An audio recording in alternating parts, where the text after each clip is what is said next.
Greetings to everyone. I am Krishna M, Assistant Professor from the Department of Renal Dialysis Technology, Yenepoya School of Allied Health Sciences.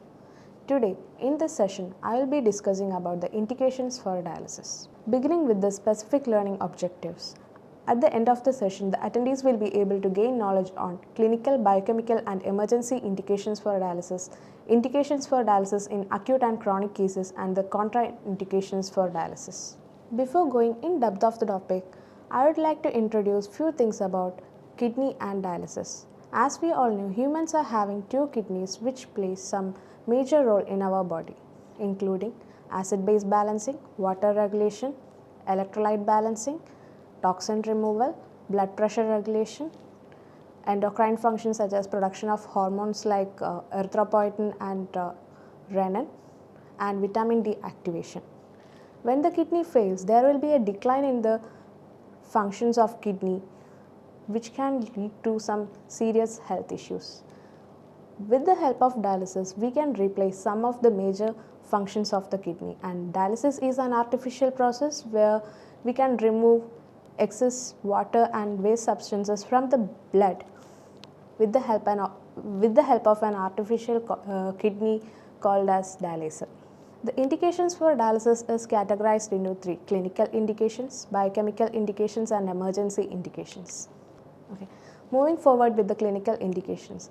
The major function of the kidney is to remove excess amount of water from the body in the form of urine. When the kidney fails, the urine output will decrease and it will be accumulating in the various body parts, which leads to edema and facial puffiness. In this situation, the patient may feel difficulty to walk and breathe, itching, infection, scarring, hypertension and cardiac problems.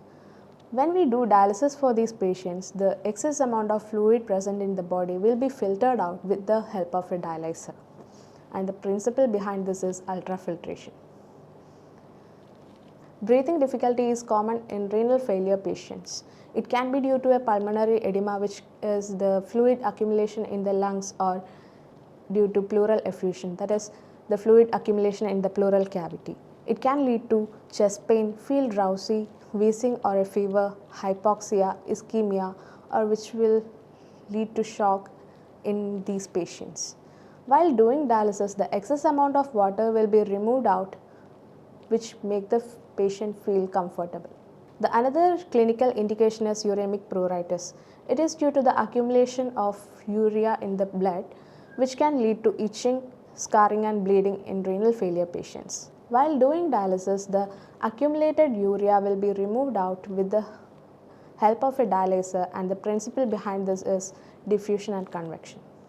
There are some sleep disorders such as sleep apnea, insomnia and oversleepiness seen in renal failure patients. It is multifactorial and can be due to uremia, any kind of pain and breathing difficulty. If the patient is having sleeping disorders, the patient can experience hypertension, psychological issues and heart problems. While doing dialysis, the excess amount of fluid and accumulated waste products will be removed from the patient's blood and will promote better sleep. Now we will discuss about the biochemical indications. Another major role of the kidney is to remove excess amount of electrolytes and waste products from the patient's blood. When it fails, it will start building up in the body and will lead to some serious health issues. So the waste products include urea and creatinine, and the electrolytes are sodium, potassium, chloride, calcium, phosphate, etc.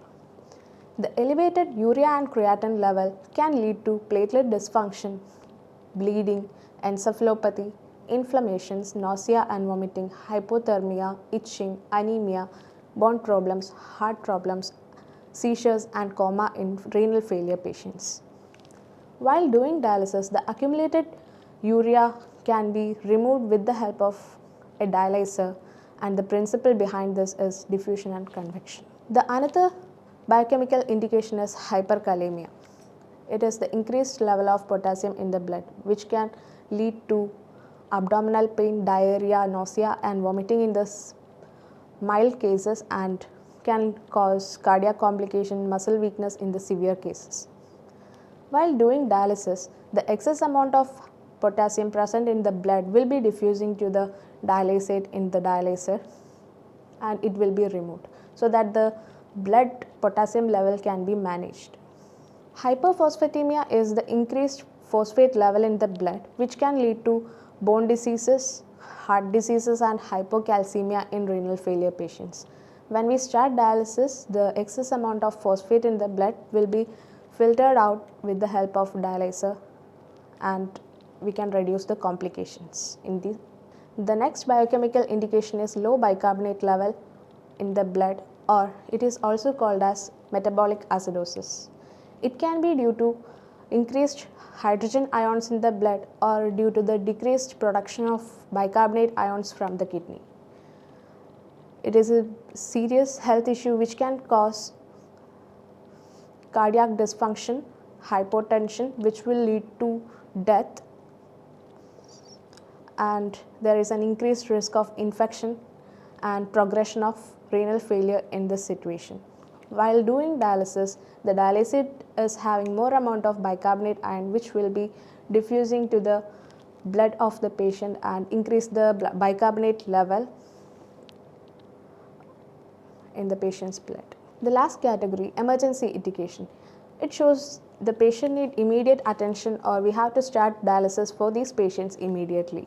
The health conditions include uremic complications such as encephalopathy, pericarditis, and pleuritis, severe metabolic acidosis, pulmonary edema, cardiac arrhythmia caused by hyperkalemia, severe dyspnea, severe uncontrolled hypertension, and drug overdose or poisoning. For easy remembrance of emergency indications, we can use the acronym AEIOU, where A denotes acidosis, E electrolyte balancing, I intoxication, O fluid overload, and U uremic complications.